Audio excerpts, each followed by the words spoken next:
बिस्मिल्लाहिर्रहमानिर्रहीम। आज हम सूरह अल-बकरा की आयत नंबर 29 का लफ्ज़ी तर्जुमा सीखेंगे। हुवल्लज़ी खलक़ लकुम मा फ़िल अर्दि जमीअन सुम्मा इस्तवा इलस समाई फसव्वाहुन्ना सबअ समावातिन व हुवा बिकुल्लि शैइन अलीम। लफ्ज़ी तर्जुमा।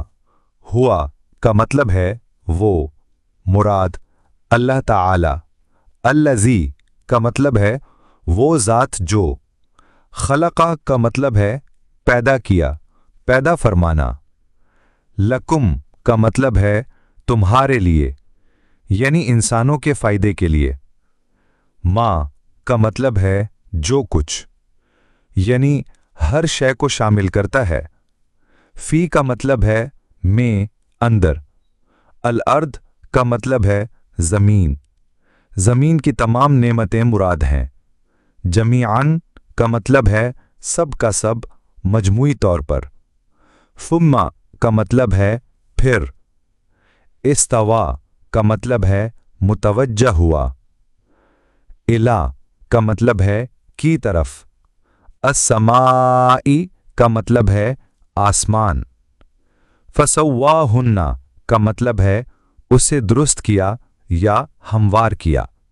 सबआ का मतलब है सात। समावातिन का मतलब है आसमान, सात आसमान मुराद हैं। वहुआ का मतलब है और वो, यानी अल्लाह। बिकुल्ली का मतलब है हर एक के साथ, हर एक का। शैइन का मतलब है चीज़, हर चीज़। अलीमुन का मतलब है खूब जानने वाला, इल्म रखने वाला। मुकम्मल तर्जुमा।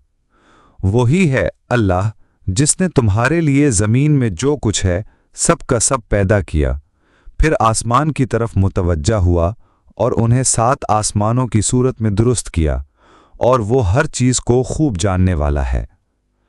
कुरान के साथ जुड़ने और जोड़ने की काविश। चैनल को लाइक और सब्सक्राइब करना ना भूलें।